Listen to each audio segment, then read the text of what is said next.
Buenas tardes, Buenas doctor tardes. Krause. ¿Cómo le va, ingeniero? Muy bien, ¿y usted, doctor? Bien, todo bien. ¿Se escucha bien? Sí, sí, sí, Bueno, está bárbaro el micrófono. sí, todavía estoy con el micrófono viejo, pero bueno, funciona. Ok, bueno.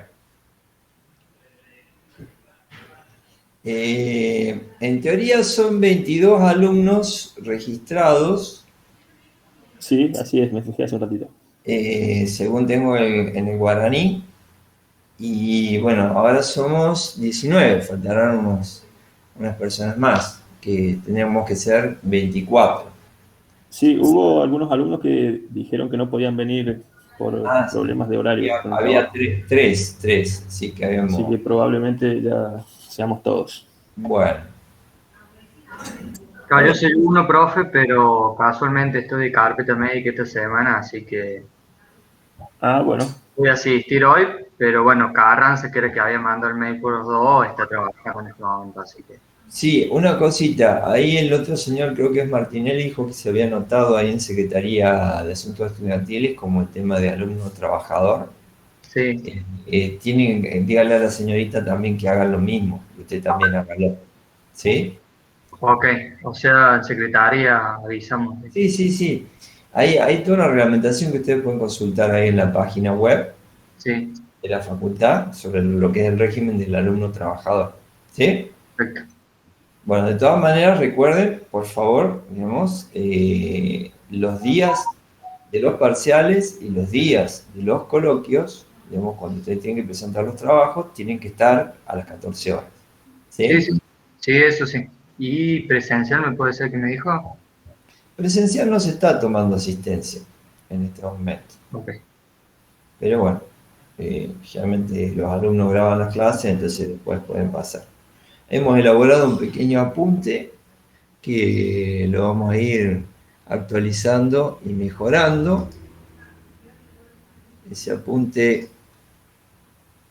está subido al Classroom, al Google Classroom, que le hemos hecho invitación a ustedes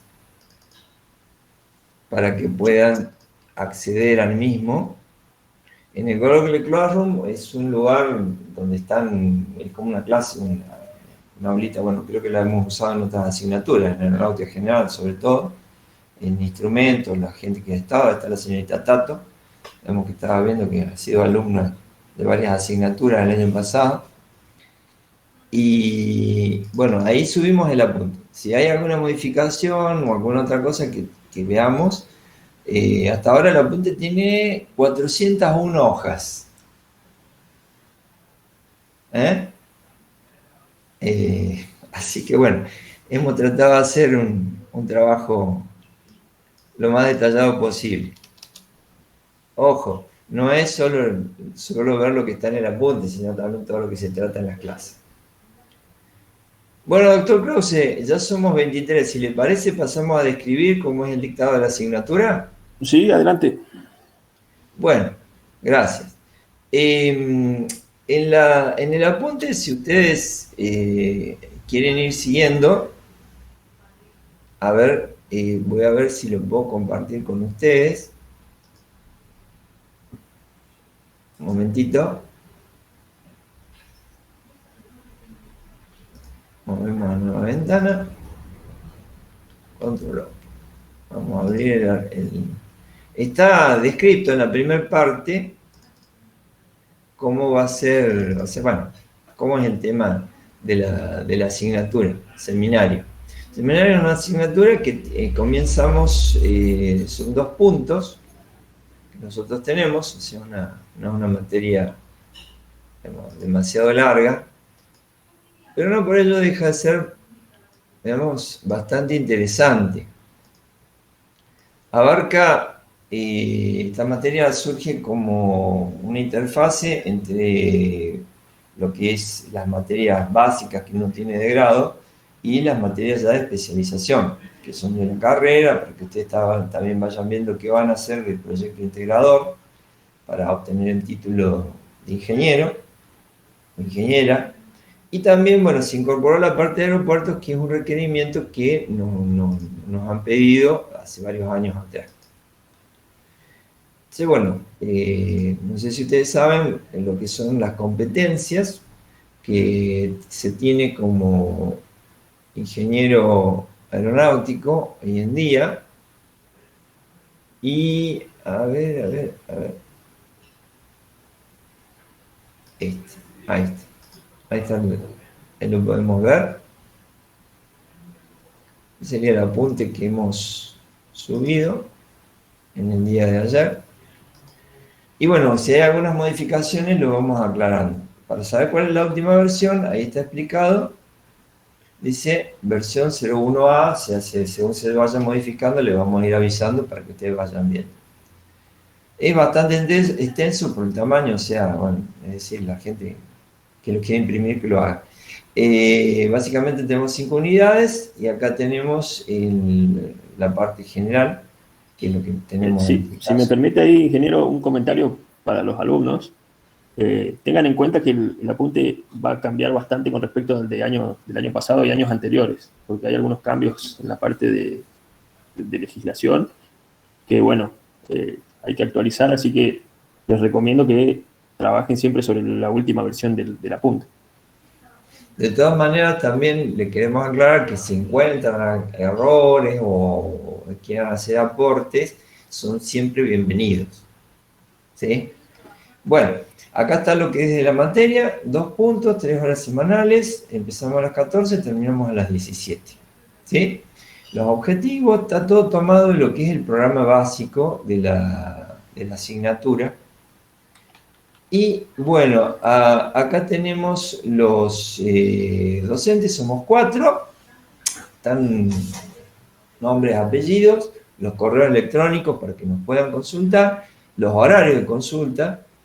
Bueno, cuando tenemos oficinas ocupadas, que este cuatrimestre no va a ser, según tengo entendido, pero nos pueden consultar, digamos, vía web. Algunos ya han cursado el año pasado, entonces ya saben cómo es esto. Nos pueden escribir o podemos hacer una conferencia vía Meet, que a mi modo de ver es bastante constructiva, es muy útil para todos.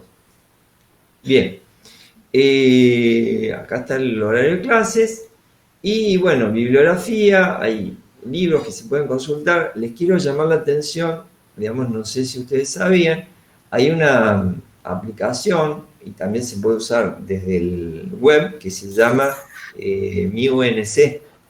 Y dentro del Mi UNC está la opción, está otra aplicación más que es la biblioteca virtual que tiene la UNC.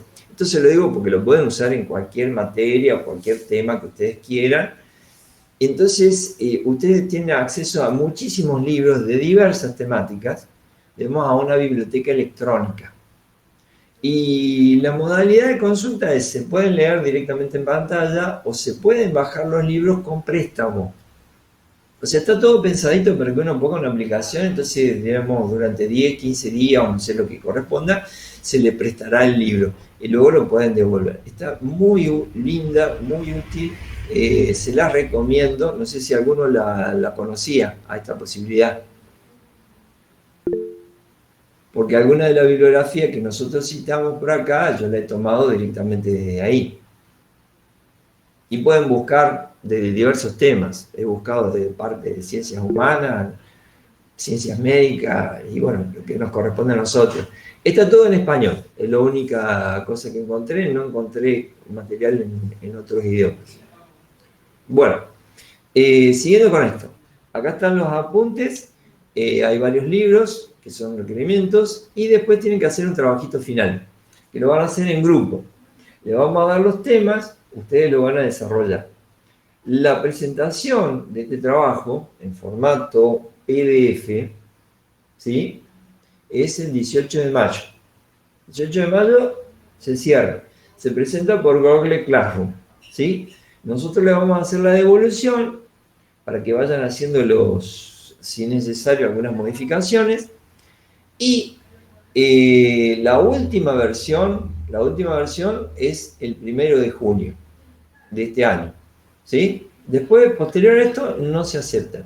Este es uno de los requisitos para aprobar y promocionar la materia. O sea, tenemos 2 parciales que se van a tomar ahora, uno en el mes de, ya les voy dando las fechas, el 6 de abril tenemos el primer parcial, que corresponde a las unidades 1 a 3, y el 18 de mayo vamos a tener el segundo parcial, que corresponde a la unidad 4 y 5, que son bastante extensas. Luego tenemos un recuperatorio el 8 de junio y el 15 de junio, o sea, 8 de junio y 15 de junio vamos a tener defensa de trabajos.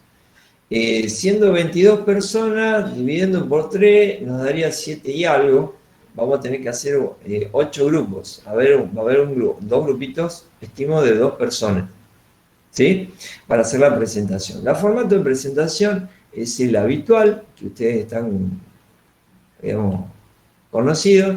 Está acá, este es el formato, pueden usar la herramienta que ustedes quieren.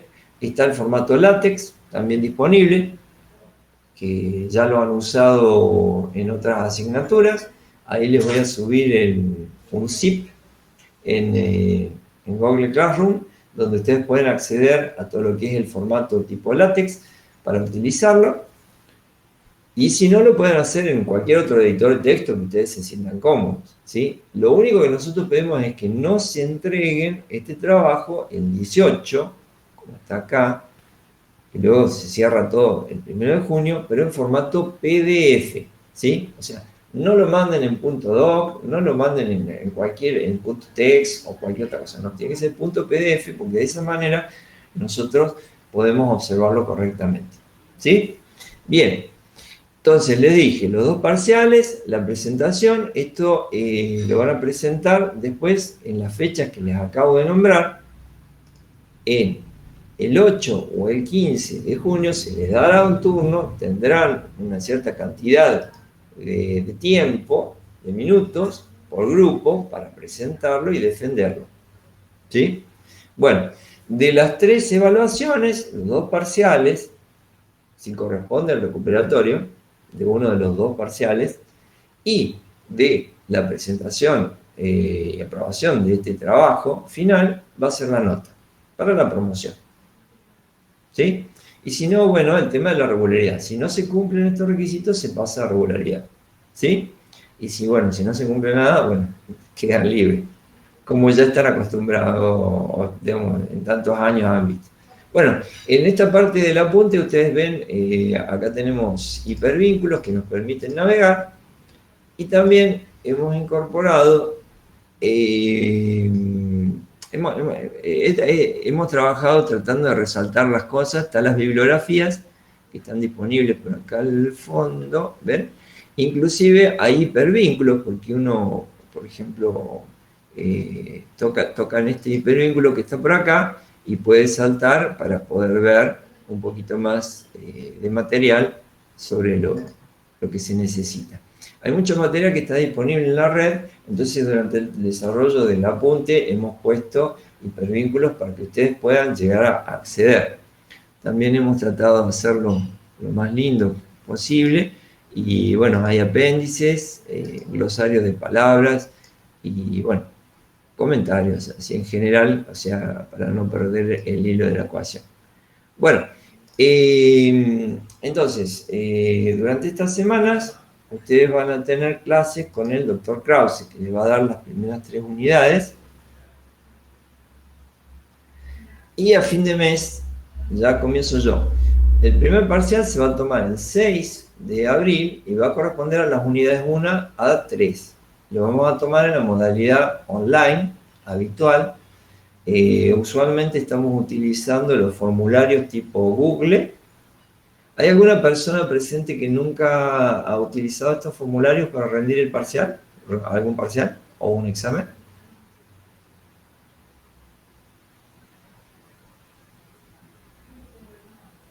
¿Algún comentario? ¿Todos han utilizado formularios Google para rendir parciales?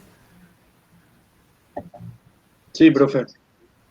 Sí. O sea, la mayoría han hecho aeronáutica general, entonces ya como la modalidad, ¿no es cierto? Pero no sé si hay alguna persona que, digamos, rindió o aprobó alguna de las otras asignaturas sin utilizar formulario de Google.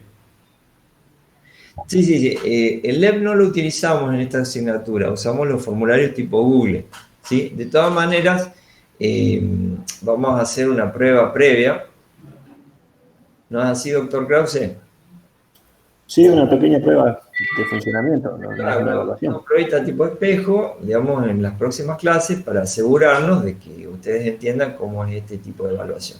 Bueno, el día del parcial se responderá todo un cuestionario por los formularios de Google, habrá preguntas para desarrollar, habrá preguntas que son tipo opción, ¿sí? Y, bueno, después de eso se les comunicarán las notas. ¿Qué fecha Sí, dice? No, disculpe. El 6 de abril, el martes 6 de abril. Perfecto, gracias. Salvo que haya hecho mal el cronograma.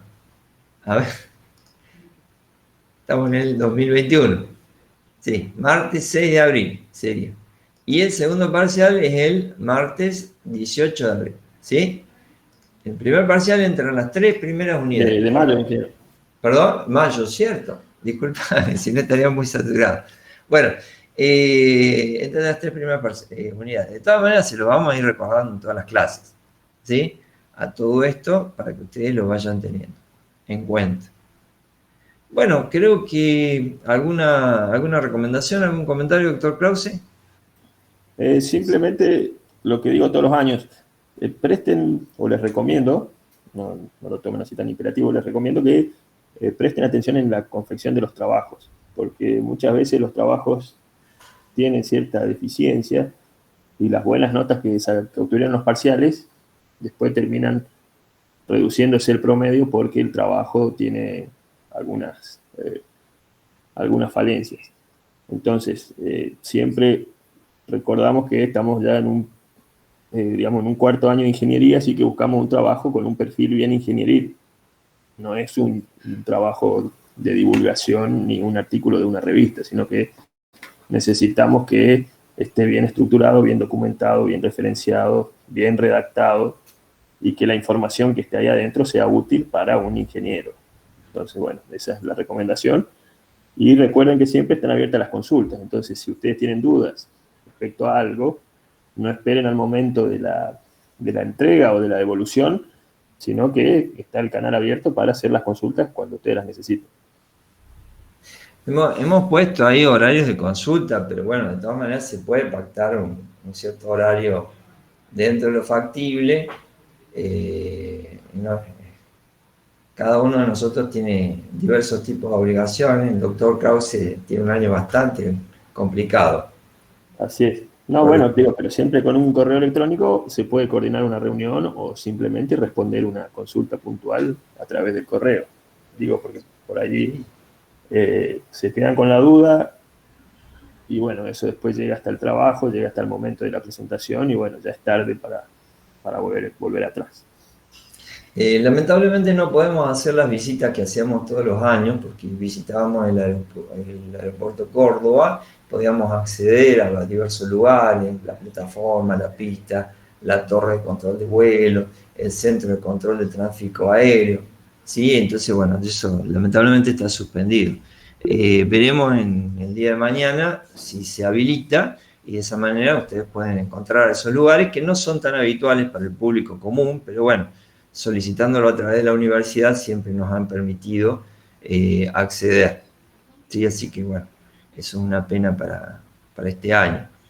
Bueno, y como dice el doctor Krause, el trabajo que ustedes tienen que hacer sí tiene que revelar una dedicación, un profesionalismo. Va a haber que investigar, van a tener que buscar y referenciar mucho las cosas que tienen que presentar, ¿sí? Obviamente hay un plazo desde el 18 de mayo, que es la primera presentación, hasta el 1 de junio. Durante todo ese tiempo van a tener las devoluciones donde le vamos a efectuar las observaciones correspondientes. Luego la presentación la harán ustedes, para lo cual, digamos, deberán defenderlo ante el tribunal de todos los docentes. Y bueno, o sea, les recomendamos que practiquen, porque ahí los que van a hablar son ustedes y van a tener que usar todas estas herramientas que nosotros usamos para dar la clase, ¿sí? Y es importante la coordinación entre las partes. Bueno, creo que nada más. Doctor Krause, como dicen, le cedo el mando. Sí, un comentario más respecto al trabajo. recuerden que la fecha de entrega, la primera fecha de entrega, como dice el ingeniero, que es 18 de mayo, es para la presentación de la primera versión, o sea, presentar el escrito del trabajo. Bueno, en ese momento el trabajo no es que uno presenta un borrador, uno ya está presentando un trabajo que supuestamente está listo, más allá de algunas observaciones que se puedan encontrar. Entonces, lo que nosotros buscamos acá en la cátedra es como una especie de recreación de lo que sucede cuando uno envía un trabajo a un congreso o a una revista especializada. Cuando el trabajo llega a la revista, que lo recibe el editor, a la revista o al congreso, se espera, como digo, que el trabajo esté listo. Entonces, ahí se hace una primera revisión rápida y uno se fija que el trabajo esté en las condiciones mínimas para ser considerado. Entonces, uno se fija que el formato sea el adecuado, que el tema revista importancia, que, bueno, una serie de cosas, para recién, a partir de ese primer filtro, pasar a la siguiente etapa, que es la revisión propia. Entonces, en el momento que ustedes entreguen el trabajo el 18 de mayo, ahí estará la instancia de respuesta del trabajo aprobado, que sería si el trabajo está bien, o sea, está perfecto, entre comillas, no hay nada que modificar, listo, está aprobado. Otra es devuelto para modificar, que en ese caso, bueno, habrá que hacer algunas modificaciones de acuerdo a las observaciones. Y la tercera instancia, que es la que esperamos que ninguno experimente, es la de rechazado. Un trabajo que está muy por afuera del formato o que está muy por afuera de lo que uno espera para el contenido, queda directamente rechazado y ya no tiene posibilidad de ser recuperado. Ya esto lo decimos para que no esperen el 18 de mayo presentar cualquier borrador, total, después lo puedo corregir para la presentación final. No, el 18 de mayo esperamos que el trabajo ya esté casi en su versión final, más allá de pequeñas observaciones que podemos hacer al contenido. ¿Sí? ¿Se entiende? Bien, y una cosita más, o sea, el trabajo es en equipo, o sea, no es una sola persona, es un equipo. Y en el día de mañana, lo habitual es que uno trabaje en equipo con otra gente. Entonces, desde el año pasado, con todo este cambio que se ha producido en nuestra forma de trabajar, comunicarnos y todo lo demás, es una buena ocasión también para empezar a afilarse, entre comillas, esta palabrita, en las nuevas tecnologías y trabajos en equipo, porque ahora sí la globalidad se ha expandido muchísimo, ¿sí? Entonces, bueno, queda el tema de los usos horarios, ¿no es cierto? Que cuando es mañana en otro país, acá es de tarde y viceversa, pero bueno, es práctico. Bueno, nada más entonces, doctor Krause, lo dejo. Sí, le quedó una cosita nomás, ingeniero. Sí. La conformación de los grupos la definimos los miembros de la cátedra. Lo vamos a hacer después del primer parcial, ¿sí? Después del primer parcial le vamos a pasar los temas y la conformación de los grupos, ¿sí? Vamos a tratar de mezclar un poco las cosas y bueno, sobre eso se verá, como hicimos el año pasado, funcionó bastante bien, no hubo mayores inconvenientes, ¿sí? Sí. Bueno, sí, nuevamente es el espíritu de recrear alguna condición real. Cuando uno va a trabajar, no elige su compañero de trabajo, sino que trabaja con la gente que le toca. Y bueno, esto sería algo parecido. Bien. Bueno, Listo. Bueno, ingeniero, creo que ya no hay más nada. No, está bien. Me despido de todas las personas presentes, digamos, y nos veríamos conmigo el 30 de marzo. Sería. Bueno, señor Lavadas, gusto en verlo. Bienvenido. Bueno, nos vemos entonces. Hasta luego, doctor Krause. Bueno, hasta luego, ingeniero. Nos vemos en un rato. Bueno, buenas tardes de vuelta para los que recién han llegado. Si tienen alguna consulta o algo, pregunta sobre lo que estuvimos hablando hace un rato, de la modalidad de la cátedra, abran su micrófono, pregunten ahora, y si no, bueno, si se sienten más cómodos después de la clase, lo vemos después de la clase. Como les dijo el ingeniero, esta materia es una especie de, a ver cómo decirlo, de rejunte de temas que en principio surgió por una exigencia de la autoridad de acreditación de las carreras de ingeniería, en este caso de ingeniería aeronáutica, que nos exigía, por un lado, tener algún seminario que nos permitiera discutir o debatir diferentes temas relacionados con la aeronáutica, no tanto desde un rigor matemático o físico, y por el otro, cubrir los requisitos. Sí, acá me preguntan si pueden grabar la clase. Sí, por supuesto, ahí ponemos a grabar la clase. Si todos están de acuerdo. Si hay alguno que esté en desacuerdo, bueno, tendremos que hablarlo.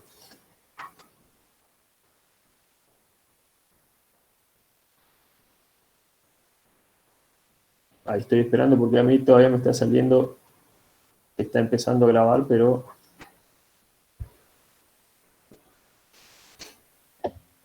Sí, a mí igual, profe. Bueno, no sé si hay algún problema con la conexión o no. Bueno, igual estos temas que les estoy comentando ahora no hacen al contenido de la unidad.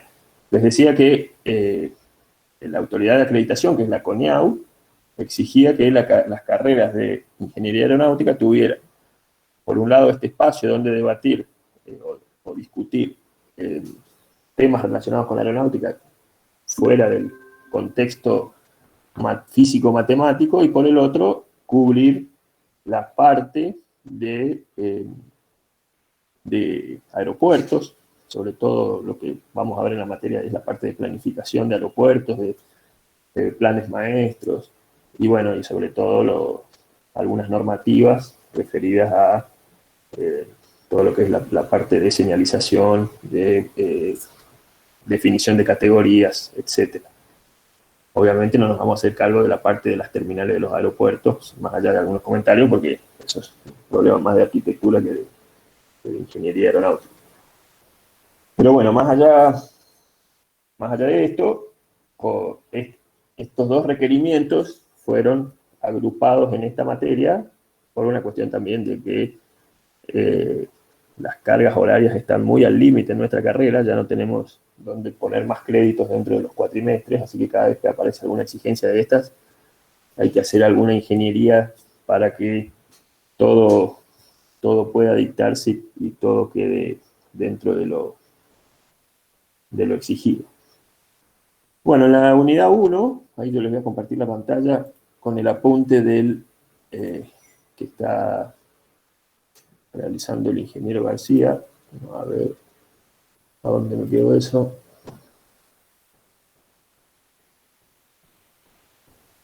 Se ve que lo cerré en algún momento, que ya lo tenía abierto.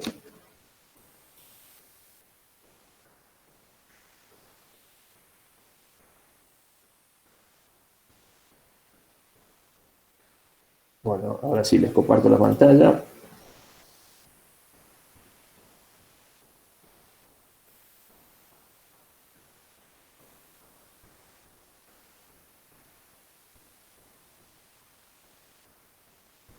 Bueno, ahí creo que están viendo mi pantalla. Fíjense que aquí tenemos el apunte del ingeniero García, Seminario de Aeronáutica y Aeropuertos. Como decíamos, la unidad 1, que está aquí, habla de la industria aeronáutica en el mundo y en nuestro país. Bueno, previo a esto, a mí me gusta hacer alguna introducción a lo que es la parte de una pequeña reseña histórica de lo que fue sucediendo durante siglos, porque realmente fue así, no es que el interés por el vuelo surgió allá a principios del siglo XX o a finales del siglo XIX y en un par de décadas se resolvió todo, sino que llevó bastante tiempo, obviamente de la mano de los avances en las ciencias duras, pero bueno, como ingenieros aeronáuticos me parece que no está de más, y al contrario, casi sería como un requerimiento que conociéramos parte de la historia de nuestra industria, partiendo desde los primeros años, digamos, casi la antigüedad, cuando las personas se vinculaban con el cielo a través de la admiración nomás o de la religión.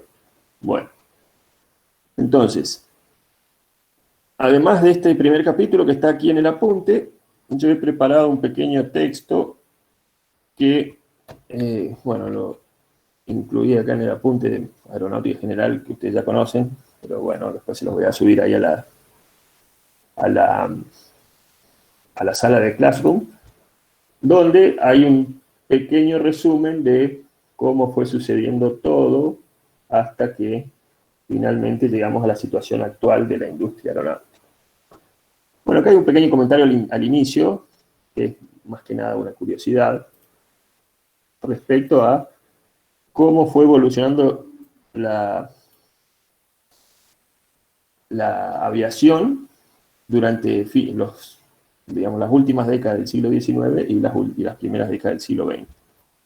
Bueno, acá como ven, 1910, seguramente ya saben que para esa época ya los hermanos Wright habían hecho volar su primer avión y de hecho ya tenían varios construidos con vuelos relativamente exitosos, inclusive en Europa y también por otros fabricantes. Sin embargo, la comunidad científica norteamericana suponía que afirmar que el avión va a revolucionar el futuro es una de las más salvajes exageraciones, dijo el editor de esta revista. Esta revista, que era una revista científica de gran prestigio, de hecho todavía se edita. Bueno, seguramente el editor cometió una de las más salvajes equivocaciones porque, de hecho, la industria aeronáutica finalmente terminó revolucionando la vida hasta el punto que, como dicen en muchos libros, terminamos convirtiendo al mundo en una especie de aldea global, una comuna interconectada. Bueno, no en este momento donde el coronavirus nos tiene acá resguardados en nuestras casas, pero bueno, imaginemos una situación normal, aeropuertos donde circulan millones de personas cada año, 5 millones de vuelos diarios que andan dando vuelta por el aire, conectando ciudades a distancias extremadamente grandes, casi que van desde una punta hacia la otra de la Tierra. Y bueno, todo esto en tiempos relativamente cortos, gracias a lo que fue la expansión de la industria aeronáutica en algo menos de 60, 70 años. Estamos hablando que ya para la década del 60-70 los reactores estaban totalmente consolidados y a partir de entonces los vuelos transoceánicos y los vuelos en general de gran alcance ya eran cosa de todos los días. Bueno, la pregunta es qué pasó entre medio desde la publicación de la revista Scientific American hasta la situación actual, donde, bueno, hoy tenemos una coyuntura particular de pandemia, pero en situaciones, en condiciones normales, la industria aeronáutica es sin duda una de las industrias más dinámicas del mundo. Bueno, la declaración del editor de esta revista no era antojadiza ni tampoco iba en contra de la percepción global del mundo académico científico para esa época. En general, los académicos eran bastante escépticos porque los aviones en el año 1910 seguramente se imaginan que distaban mucho de lo que son actualmente. Aviones con realmente más de un plano, con muchos refuerzos estructurales en forma de cables y riostras, y con una confiabilidad bastante dudosa. Y además de eso, todos los avances hasta llegar al vuelo inicial, o digamos no todos, pero la gran mayoría se habían dado en un contexto de un empirismo exagerado donde el ámbito académico casi no había participado. Básicamente eran entusiastas que hacían pruebas, algunos con más pericia que otros, y bueno, si las pruebas funcionaban, las implementaban en sus modelos y de una forma bastante temeraria los probaban directamente en pruebas en vuelo. Bueno, esto difiere bastante del concepto del método científico, pero por lo menos el método científico ya hacia fines del siglo XIX, pero era la forma que funcionó y que permitió producir casi todos los aviones que existieron hasta la Primera Guerra Mundial. Así que bueno, entonces la idea de esta primera parte de la clase es hablar un poco de la historia de la aviación. Para que esto no se haga muy aburrido, si alguno tiene un comentario o quiere acotar algo, o si quiere corregirme en algún punto, porque aclaro que yo no soy experto en el área, ni mucho menos, simplemente lo que hice fue recopilar información de algunos libros, y bueno, y presentárselas a ustedes en forma resumida, como para que tuvieran una idea general de cómo se fueron dando las cosas. Así que bien, recuerden que este escrito se los voy a estar subiendo en esta semana, porque todavía me falta terminar la última parte, y que aquí no hay nada que yo haya inventado o descubierto, sino que está en libros, obviamente, de mucha más difusión. Bueno, uno de los libros clásicos es el libro que seguramente alguno ya estuvo consultando para Aeronáutica General, que es bueno, si fue la tapa un poco lejos, el conocido libro de Anderson. John Anderson es una especie de camaleón de la aeronáutica, porque ha escrito libros de todo, desde un libro básico de introducción al vuelo, hasta libros de mecánica del vuelo, y hasta libros de mecánica de fluido computacional, o dinámica de fluidos computacional.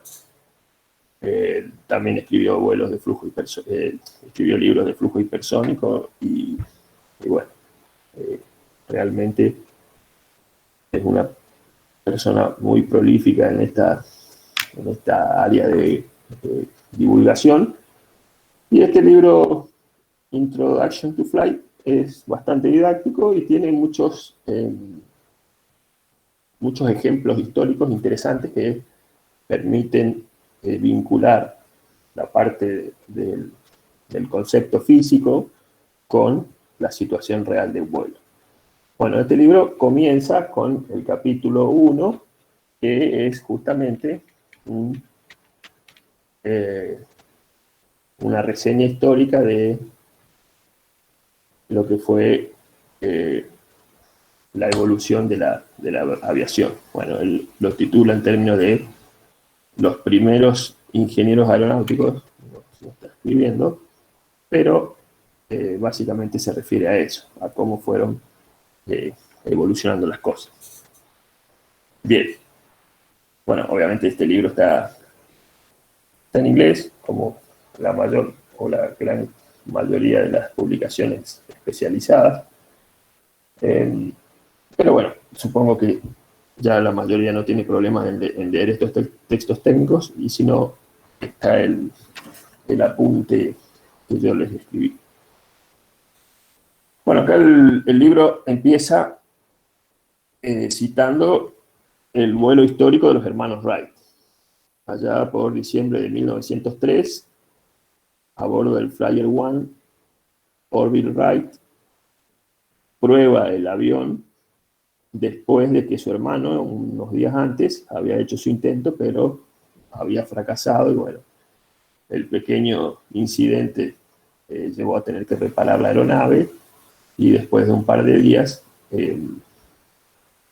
el vuelo fue finalmente realizado. Unos pocos segundos, pero que significaron el primer vuelo de una máquina más pesada que el aire, que despegó del suelo por sus propios medios. Bueno, seguramente esa historia es conocida por todos ustedes, pero muchas veces lo que no es conocido es por qué la falta de repercusión de semejante de semejante hito. De hecho, la única documentación fehaciente que se tiene es una foto tomada por un fotógrafo. En esa época no todo el mundo disponía de una cámara para tomar fotos. Bueno, tomada por un fotógrafo que había sido contratado por los mismos hermanos. Así que fíjense ustedes que a pesar de que ellos habían comunicado que estaban por realizar ese intento, no había asistido nadie. Simplemente ellos dos, el fotógrafo y un par de ayudantes que los ayudaban a ubicar el avión. Bueno, el hecho de por qué no hubo nada de entusiasmo respecto a este vuelo se explica justamente analizando los sucesos previos que se dieron antes de la prueba del Flyer One, como los hermanos llamaron a su avión. Bueno, pero eso lo vamos a ver un poquito más adelante. Ahora nos vamos a centrar en otra parte que yo me gusta titular como la prehistoria de la aviación. ¿Por qué la prehistoria? Bueno, sabemos que en términos de la historia como ciencia social, la prehistoria es todo lo que se dio antes de la existencia de la escritura.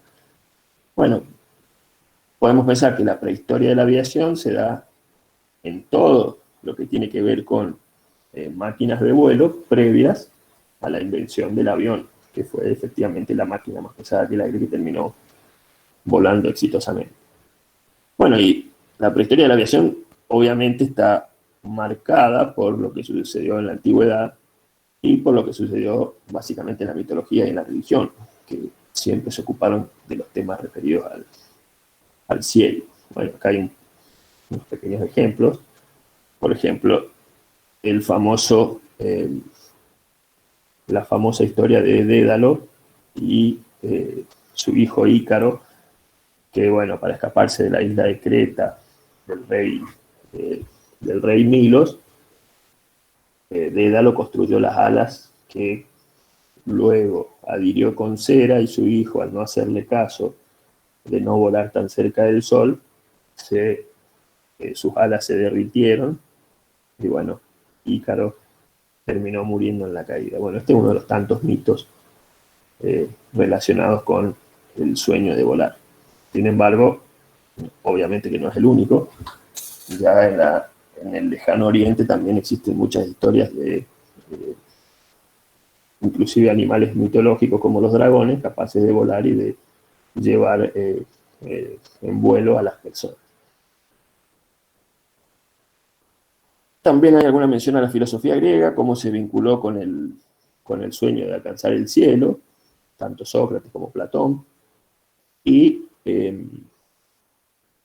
desde un punto de vista un poco más técnico, alguna referencia a Arquímedes, que fue quien planteó su principio de flotación, y que bueno, si bien en el agua es muy lógico, por ahí en el aire no es tan simple de ver, pero ustedes ya deben saber que todos los aeróstatos utilizan el principio de Arquímedes para despegarse del suelo. Aeróstatos nos referimos a los aparatos que no utilizan partes móviles para sustentar.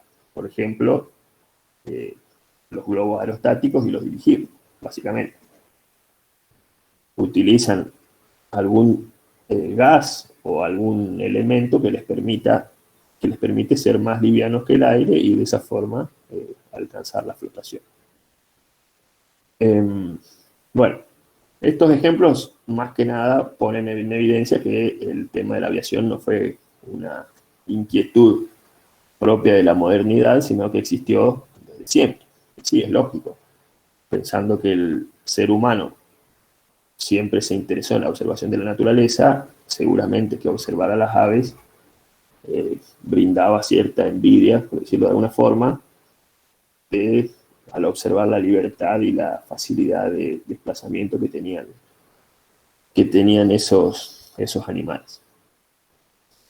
Bueno, pero ¿cuál es la primera experiencia cierta, más allá de los mitos y del principio de Arquímedes, acerca de máquinas voladoras? Bueno, como en muchas otras cuestiones, los chinos fueron los primeros, por lo menos los primeros en que esté fehacientemente documentado que produjeron máquinas voladoras controladas. O sea, cuando decimos vuelo, siempre tenemos que tener en cuenta que, digamos, implícitamente nos estamos refiriendo a un desplazamiento controlado por el aire. Si yo salto de una colina, de un árbol o de un acantilado, bueno, eso no puede considerarse un vuelo porque simplemente lo que estoy haciendo es hacer uso de la fuerza de la gravedad. Bueno, así fue que muchos intentos que supuestamente habían sido exitosos en el siglo XIX de máquinas voladoras, después, bueno, se terminó definiendo que simplemente habían sido saltos o empujones que nos permitían despegarnos del suelo un pequeño instante. Pero bueno, hablando de aparatos que realmente podíamos controlar con movimientos predecibles, decimos que los chinos fueron los primeros en impulsar el uso de los barriletes o cometas. Ya estamos hablando del siglo V a.C., o sea, hace 2500 años, utilizaban los barriletes como, por ejemplo, modo de comunicación a grandes distancias. Por ejemplo, se disponían observadores cerca de las ciudades y si veían que se estaba acercando algún ataque o alguna amenaza, elevaban las cometas. En el caso de hacerlo de noche, lo hacían con fuego, digamos, para que iluminen, y de esa forma se comunicaban, además de también utilizarlas para eventos festivos como elementos ornamentales. Pero bueno, obviamente que este primer paso estaba lejos de lo que uno pretendía, que era básicamente que una persona se desplazara en el aire. Y ahí, durante varios siglos, lo que sucedió fue la implementación de lo que se conoce técnicamente como ornitópteros, que son básicamente máquinas que emulan el vuelo de las aves. O sea, en este caso podemos decir que la observación de la naturaleza a los estudiosos de aquellos años les jugó una mala pasada, porque parecía tan simple que con un mero agitar de alas uno pudiera elevarse del suelo como lo hacían las aves, inclusive algunas bastante grandes.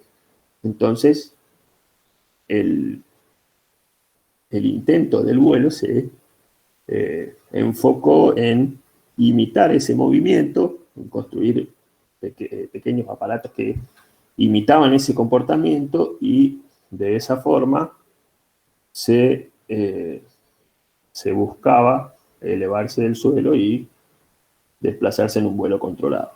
Bueno, ustedes después de haber cursado aeronáutica general y ahora cursando aerodinámica y también creo que ya han cursado mecánica de los fluidos, saben que el querido número de Reynolds no nos permite, por lo menos para nuestra contextura física y las alas que podían construirse en ese momento, no nos permite volar como vuelan las aves, ni mucho menos como vuelan los insectos, ¿no? Agitar las alas a un número de Reynolds mucho más elevado que el de las aves, porque imagínense, acá tenemos un ejemplo de un ornitóptero que se le atribuye a Leonardo da Vinci. Bueno, el número de Reynolds para esta geometría es considerablemente mayor que el número de Reynolds para el vuelo de un ave, sobre todo si es una ave pequeña, que son las que mayormente se mueven agitando las alas. Entonces, ese pequeño acertijo físico obviamente no estaba todavía dilucidado para aquella época. Entonces se atribuía que las fallas eran básicamente fallas en las máquinas, no así en el concepto. Bueno,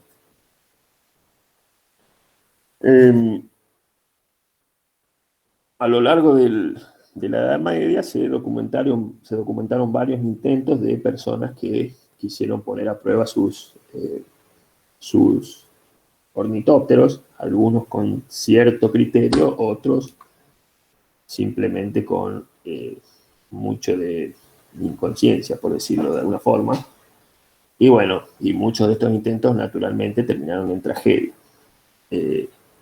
Aquí yo les cito algunos casos que están bastante documentados, que de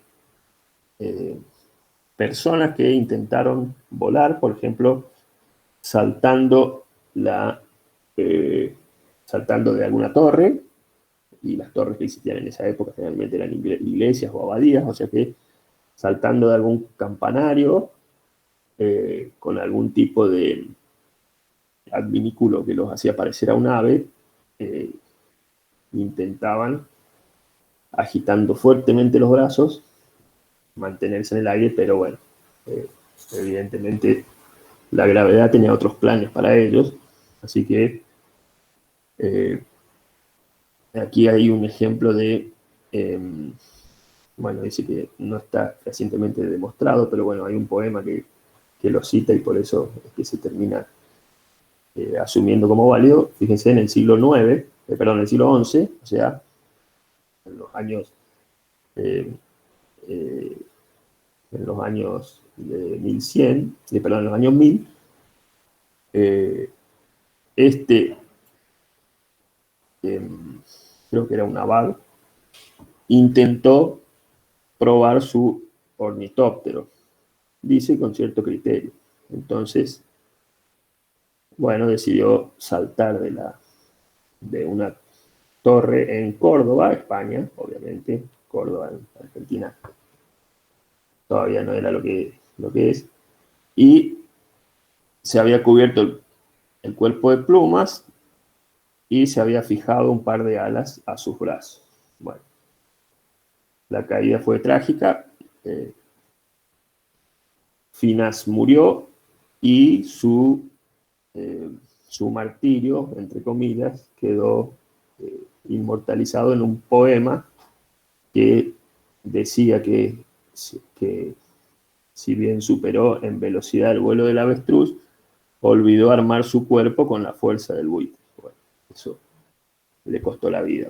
Más allá de que hoy lo tomemos con un poco de gracia, imagínense que la fe que habrá tenido ese hombre para dejarse caer desde lo alto de una torre cubierto de plumas y con un par de alas de fabricación bastante rudimentaria. Bueno, uno dice siglo XI, es bastante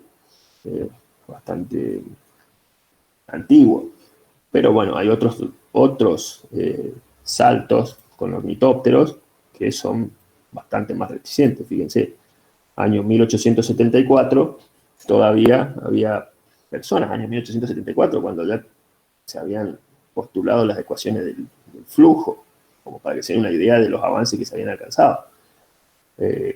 Año 1874 ya habían volado los primeros globos aerostáticos, hacía más de un siglo, o casi un siglo. Bueno, sin embargo, este famoso sastre de Ulm probó su ornitóptero saltando de una colina, pero bueno, esta vez lo hizo con un poco más de conciencia porque debajo había un lago, entonces el lago permitió amortiguar su caída y no sufrió mayores daños. Pero bueno, fíjense que el concepto de los ornitópteros estuvo vigente durante siglos y de hecho hasta estudiosos como Leonardo da Vinci se interesaron en el tema y propusieron modelos que intentaban emular el vuelo de las aves.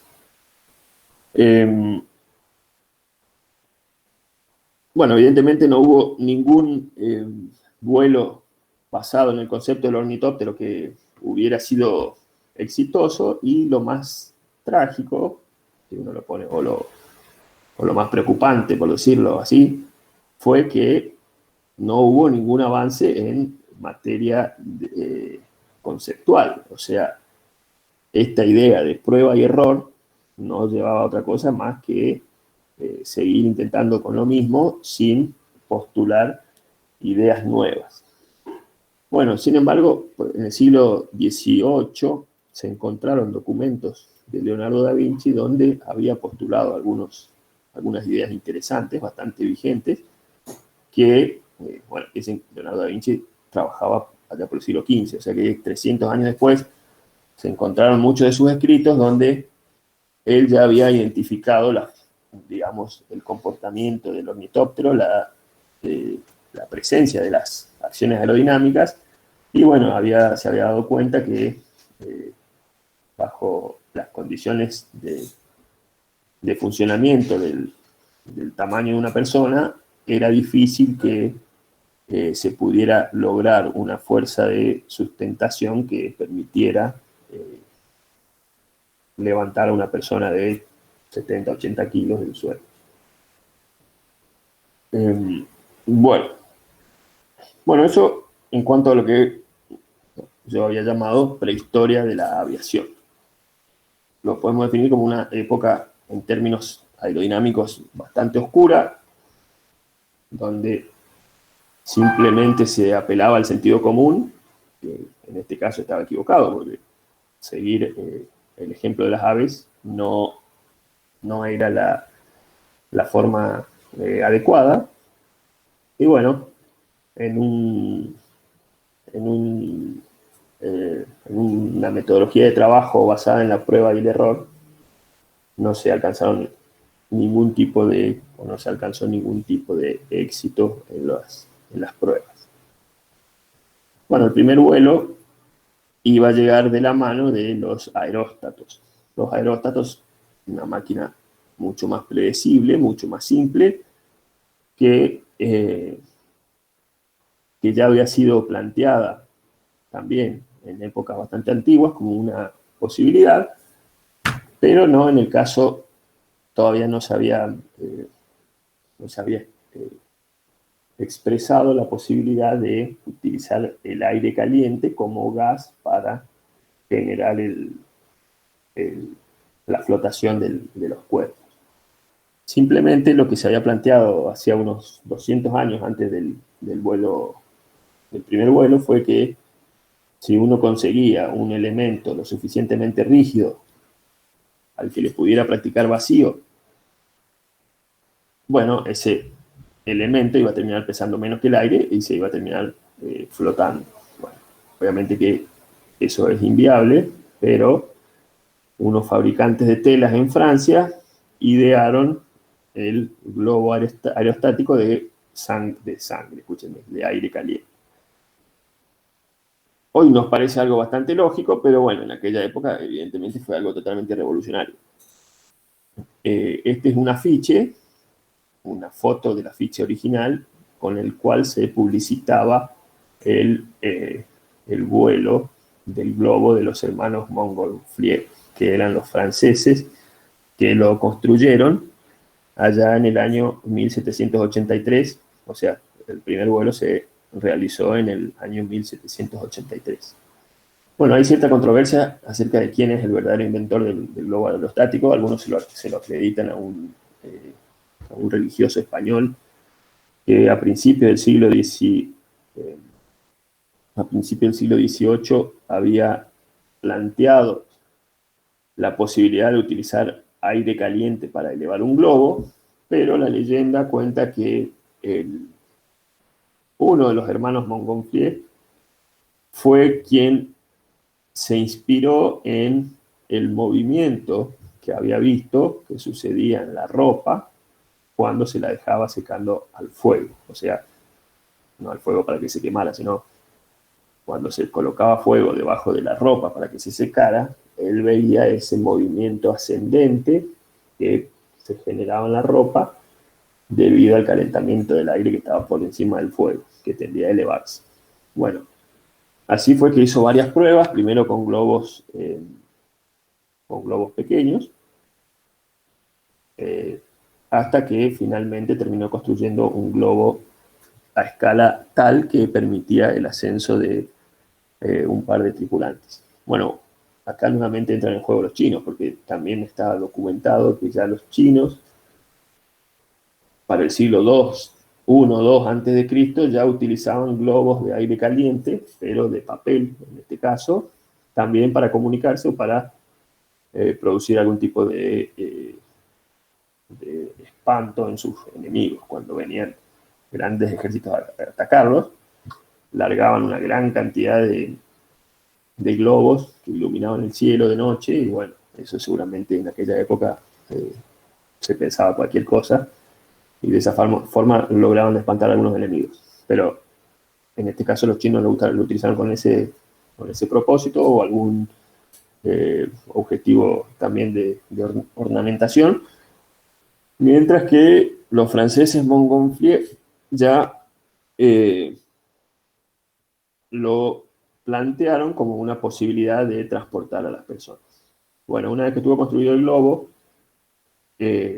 hacía falta, fíjense el año 1783, todavía no había sucedido la Revolución Francesa, entonces hacía falta el permiso del rey para que autorizara el vuelo. Bueno, después de algunas demostraciones sin poner en riesgo a las personas, el rey Luis XVI autorizó el vuelo, pero él dispuso quiénes iban a ser los tripulantes. Entonces puso a un científico de su confianza y a un marqués para que fueran los primeros hombres en la historia en volar en un vuelo libre sin amarras, por lo menos que se tenga documentado. Bueno, fíjense que el globo era inmensamente grande, tenía 23 metros de altura y 15 metros de diámetro. Entonces, de esa forma lograban obtener la fuerza de empuje necesaria para elevarse.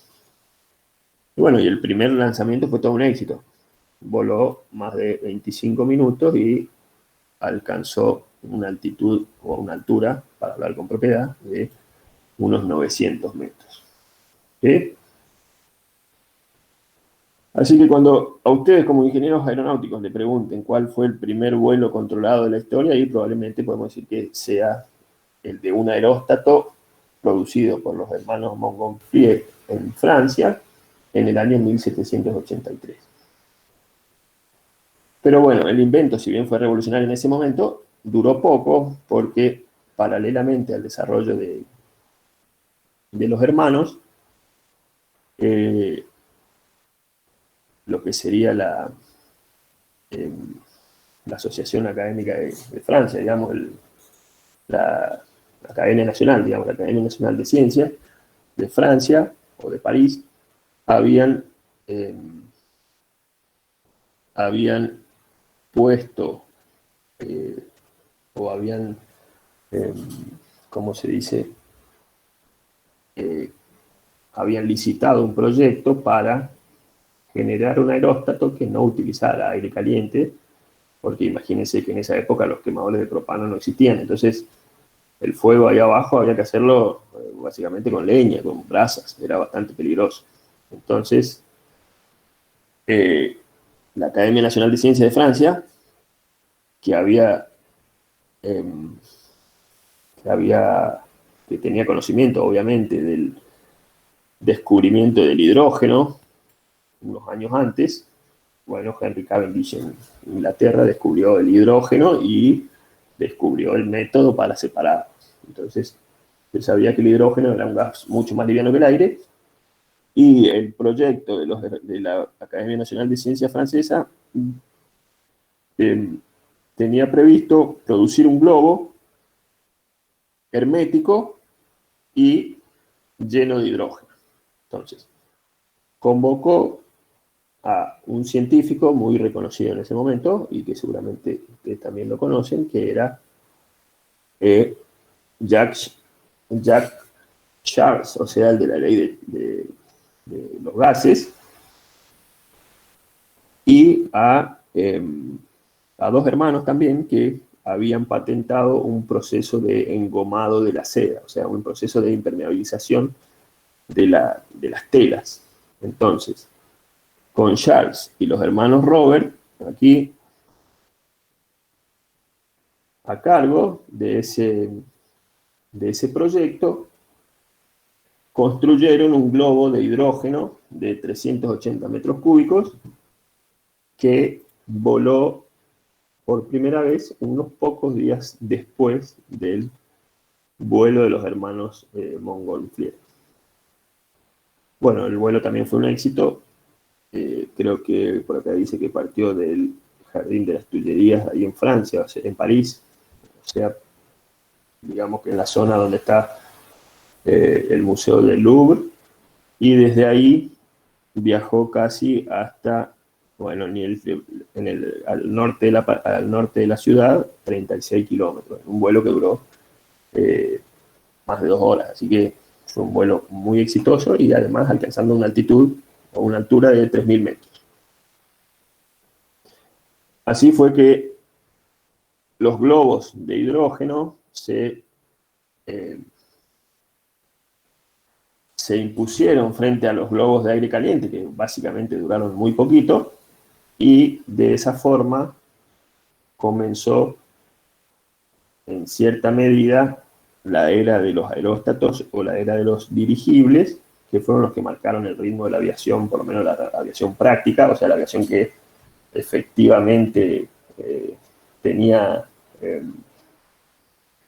objetivos prácticos durante más de un siglo. Bueno, como curiosidad, fíjense que acá, en el año 1960, o la década de 1960, recién se volvieron a instaurar los globos de aire caliente, que ahora son bastante populares, especialmente en algunas ciudades, qué sé yo, como Capadocia en Turquía, donde hay momentos donde hay cientos de globos en el aire al mismo tiempo. Bueno, los globos de aire caliente se volvieron a imponer en la década de 1960 a partir de la introducción del quemador de propano y de las telas sintéticas que permitían o que permiten producir grandes extensiones sin fallas y son mucho más seguras que las telas naturales que se utilizaban hace un par de siglos atrás. Bueno, es interesante obviamente que el hidrógeno, que en principio se había impuesto al aire caliente porque era más seguro, después resultó ser más peligroso por su gran inflamabilidad. Entonces, para fines recreativos, como son los de los globos aerostáticos, nuevamente se volvió al quemador y al concepto del aire caliente. Bueno, ¿vamos bien hasta ahí? ¿Me siguen? ¿Todavía queda alguien ahí en la clase? Sí, profe. Bueno, disculpen si por ahí es un poco aburrido el tema, pero bueno, son cosas que nos exigen los organismos de acreditación.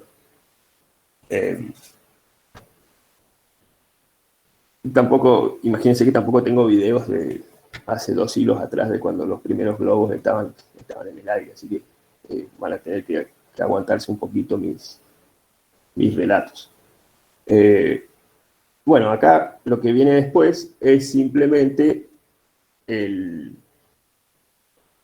digamos, la evolución posterior del simple globo aerostático, que básicamente uno se puede imaginar efectivamente como un globo, digo un globo de cumpleaños, imagínense un globo de cumpleaños al que uno le cuelga una red para que no se escape y abajo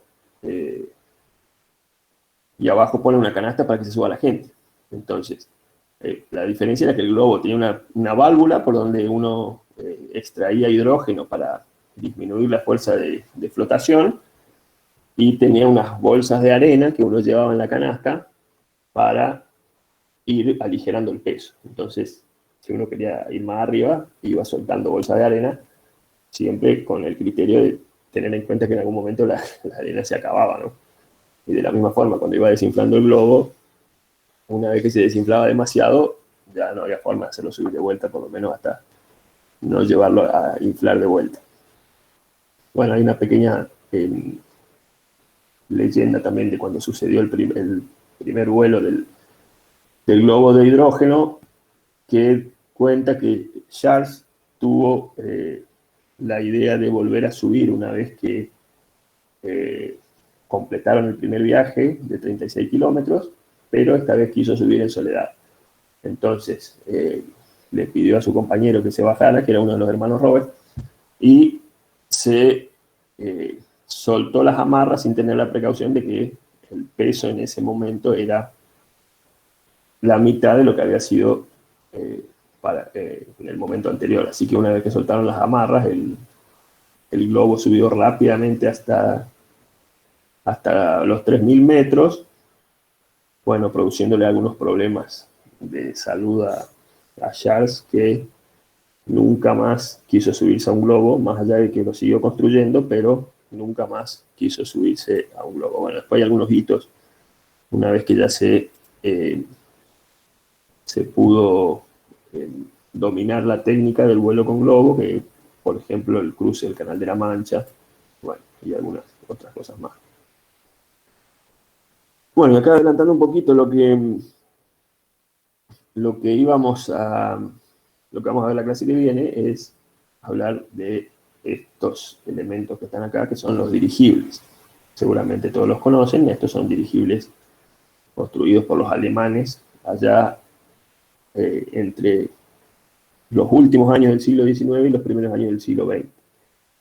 Mientras muchos países se debatían la capacidad de obtener un avión de uso práctico, los alemanes decidieron impulsar el uso del dirigible, que bueno, ya estaba demostrado su concepto, y de hecho ya habían vuelos exitosos, y la diferencia con los globos de allá de fines del siglo XVIII era que estos dirigibles eran rígidos, o sea, tenían una estructura interna que los hacía rígidos, y bueno, y obviamente eran inmensamente más grandes que los globos de hacía más de 100 años. Bueno, la historia de los dirigibles la vamos a ver en la próxima clase, porque es importante desde el punto de vista del transporte aéreo comercial, porque los dirigibles fueron los que dieron lugar a la primera línea aérea del mundo, que fue la línea aérea DELAG, que son siglas del alemán, y bueno, y utilizaba dirigibles. Acá vemos el último, es el Hindenburg, que era el dirigible transatlántico, que en el año 38 creo que fue, se estrelló en Nueva Jersey, y de esa forma, ya para el año 38, la aviación estaba bastante desarrollada. De esa forma terminó, digamos, dando por finalizada la era de los dirigibles.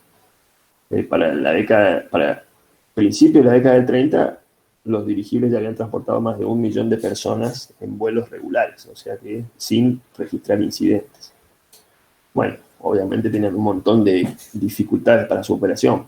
Por ejemplo, eran muy susceptibles a las condiciones climáticas. Si se les venía un viento medio fuerte, podían tener bastante problemas, sobre todo cuando estaban en el suelo. Así que, bueno, eso lo vamos a ver un poco en la próxima clase. Lo que nos interesa ahora es ya salir de la prehistoria y entrar a la historia. Entonces, ahí vamos a ver, a hacer un poquito de ida y vuelta, a ver si se animan, y preguntar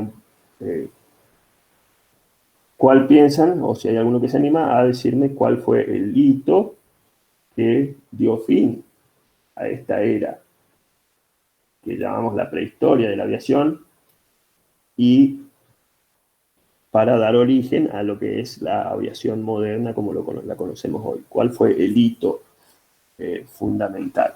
Bueno, como... ¿La Primera Guerra Mundial? ¿Puede ser?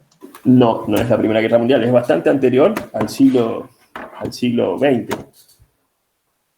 Si bien la Primera Guerra Mundial marcó una expansión gigantesca de la aeronáutica, o sea, si uno se fija en los aviones de comienzo de la guerra y los aviones de fin de la guerra, que son 4 años de diferencia, bueno, obviamente que las prestaciones son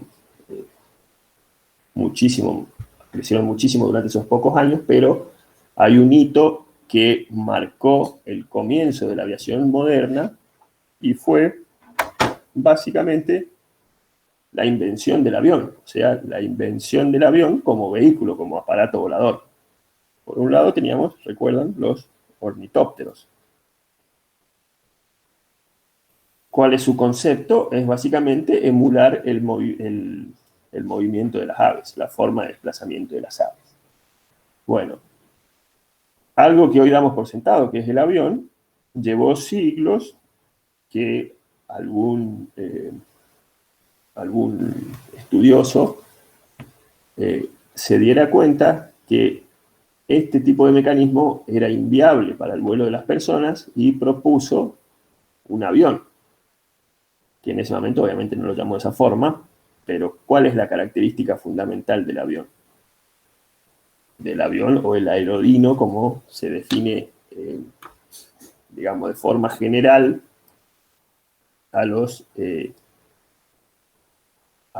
las máquinas más pesadas que el aire que pueden volar. O sea, el avión es un tipo particular de aerodino que tiene la característica fundamental de que su superficie sustentadora está fija.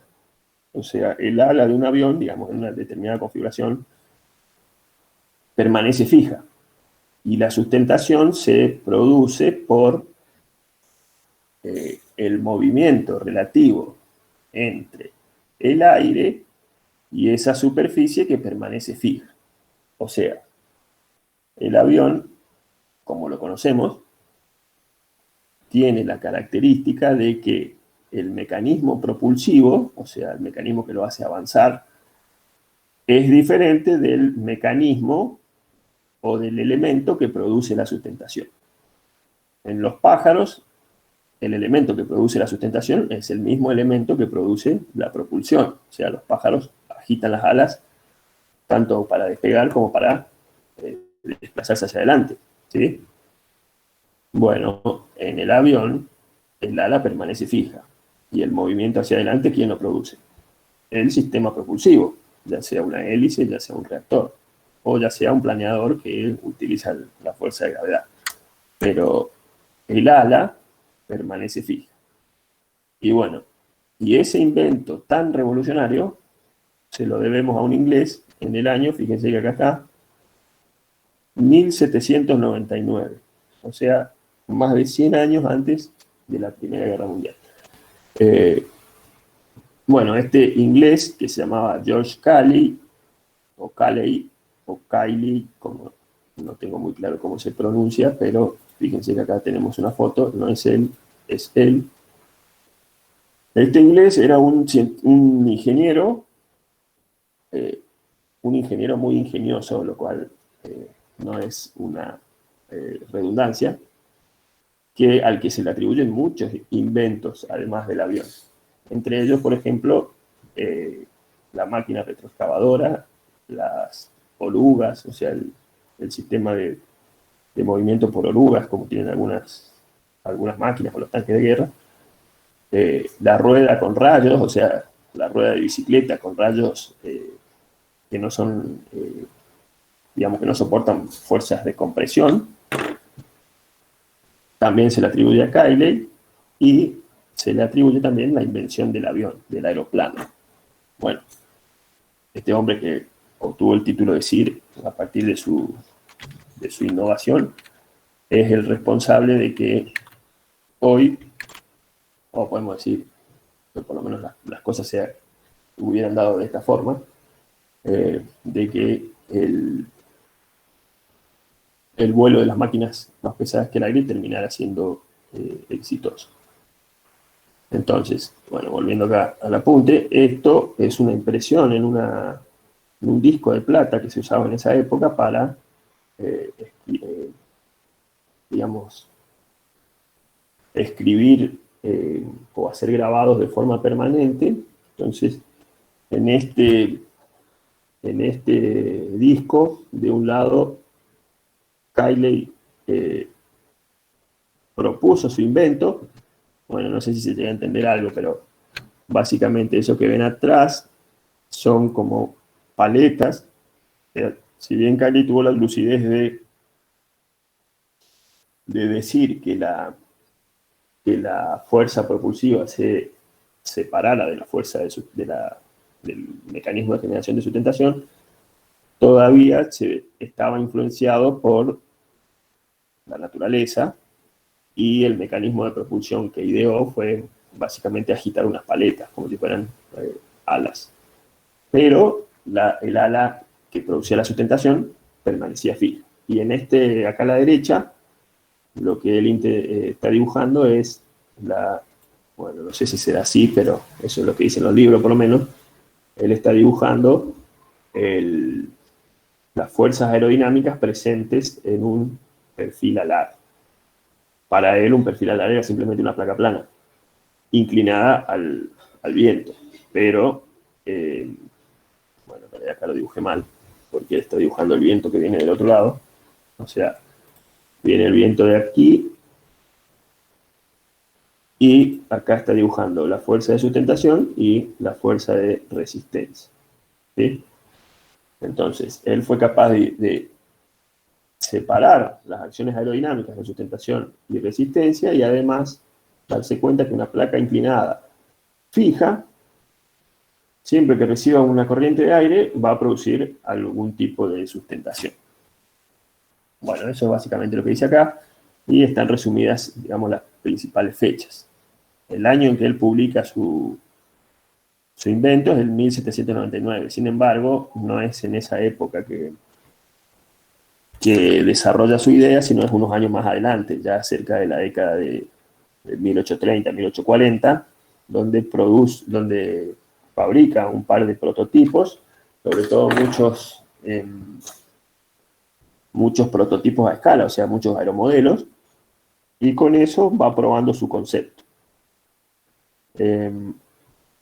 Bueno, acá hay algunas fotos que esto simplemente está sacado de la Wikipedia, así que si después lo quieren consultar. Bueno, acá está el planeador que él propuso allá por, fíjense, el año 1850 y pico. Y era básicamente una canasta con unas ruedas para deslizarse por una bajada, y tenía un plano que era el elemento sustentador. Además, Cayley no solo se pudo dilucidar en las acciones aerodinámicas, sino también pudo resolver muchos de los problemas de estabilidad. O sea, propuso un mecanismo estabilizador con una cola y una deriva, o sea, un estabilizador horizontal y un estabilizador vertical, como utilizan los aviones de hoy en día. Bueno, ahí está un poquito más grande. Fíjense que aquí estaría la parte de la cola, acá donde están las letras estas, y ahí en el centro iba sentado el piloto. Bueno, había una foto más, a ver, ¿por qué no me deja avanzar?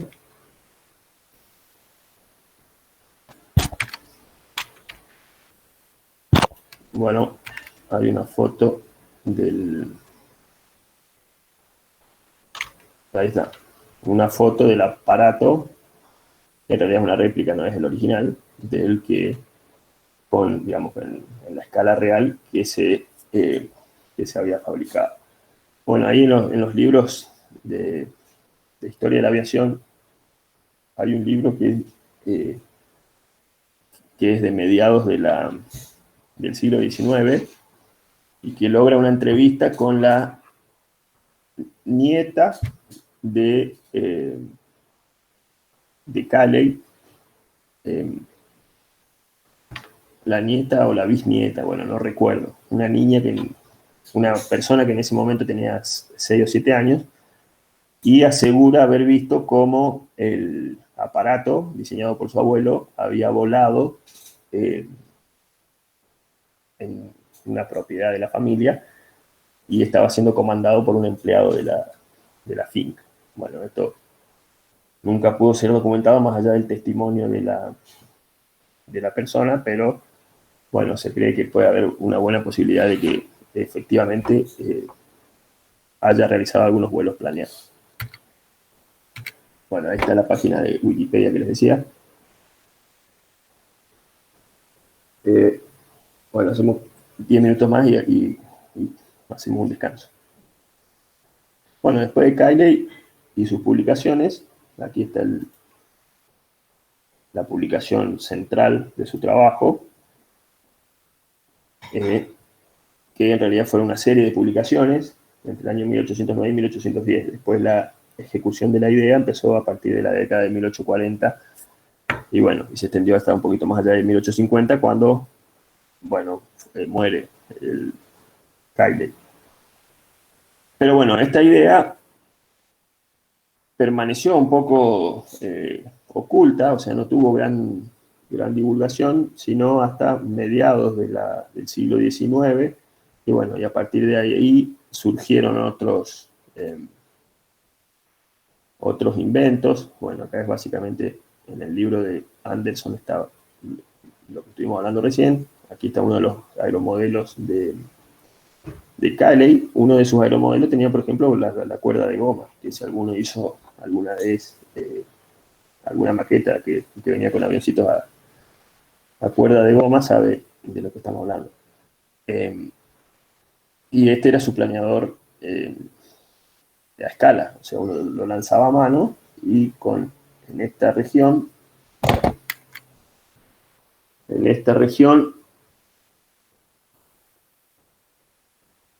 tenía como una articulación para que uno ajustara la incidencia del estabilizador para garantizar el vuelo controlado del planeador cíclico. Bueno, y este era el que estamos viendo recién. Interesante acá es ver este aparato que fue propuesto por dos y que inclusive fue construido a escala, una escala 1 en 5, por un tal Charles Henson y Stringfellow, dos ingleses, que basados en las publicaciones de Cayley, propusieron este aeroplano, que bueno, tiene bastantes similitudes con lo que son las configuraciones actuales, ¿no? Una ala alta y un estabilizador horizontal en la parte trasera, más allá de todos esos tensores que tenían que utilizar para rigidizar las estructuras. Bueno, en ese momento los planos alares eran simplemente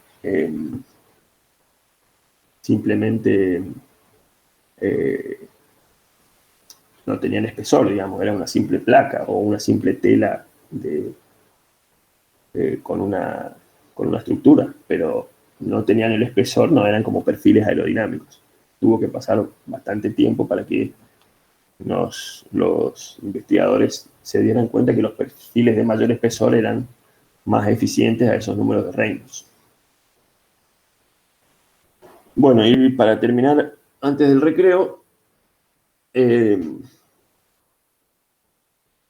mencionamos, bueno, acá hay algunos intentos de muchos pioneros franceses. Bueno, acá una vez que se propuso el modelo del avión, el ala fija y el sistema propulsivo separado, si bien el concepto se modificó, lo que no se modificó fue la forma de trabajo. O sea, la forma de trabajo siguió siendo básicamente la misma.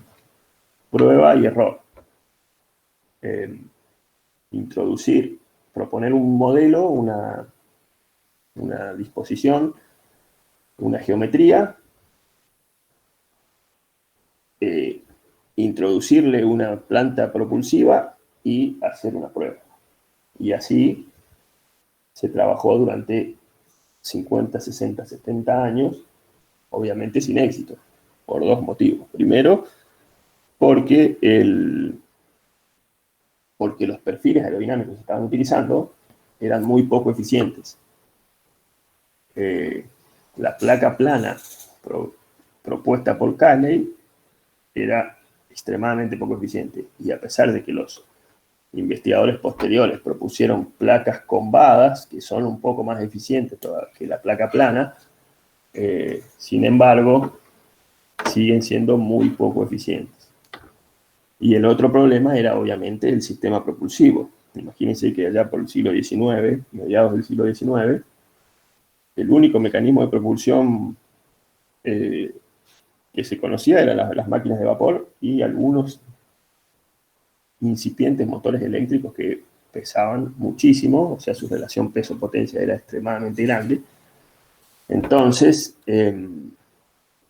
evidentemente no eran capaces de superar los requerimientos para producir el vuelo.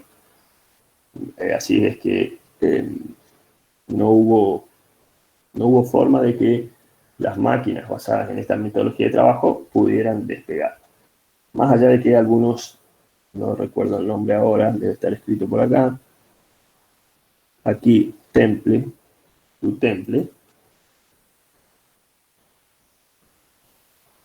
bueno, algunos le habían adjudicado a Du Temple que en 1874 realizó un vuelo, pero bueno, después se constató que en realidad más que un vuelo había sido un salto, porque él había propuesto una plataforma de despegue que consistía en una rampa. Entonces con esa rampa, una rampa digamos que estaba en bajada, llevaba el avión en bajada y le hacía dar un salto como si fuera una especie de pista de esquí, de salto de esquí. Bueno, de esa forma obviamente que no se pudo considerar que eso fue un vuelo. Otro constructor francés había logrado despegarse del suelo, pero no de manera controlada, sino que simplemente daba saltitos, algunos de los cuales duraban un poco más de tiempo, pero no lo hacía de forma controlada. Entonces, de esa forma es que no pudieron considerarse vuelos, y durante esos 60, 70 años posteriores a la publicación de Cayley, no se hicieron mayores avances en el área específica de la aeronáutica. Sí se produjeron avances en el sistema propulsivo. De hecho, eso fue lo que finalmente terminó posibilitando el vuelo de los hermanos Wright. Pero en lo que era aerodinámica, no se habían logrado avances. Bueno, estoy viendo que son las 3:30. Si les parece, hacemos un descanso de unos 15 minutos y seguimos después del descanso. ¿Les parece?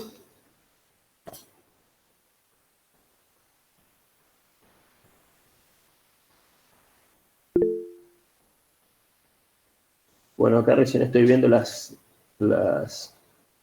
preguntas que me están haciendo acá. Bueno, la acotación que hace de su compañero de que el dirigible fue totalmente desalentado después del accidente del Hindenburg. Sí, es efectivamente así, pero bueno, no hay que perder de vista que para esa época ya la aviación se había desarrollado bastante, así que se abandonaba una tecnología porque también se tenía en cuenta el crecimiento de la otra.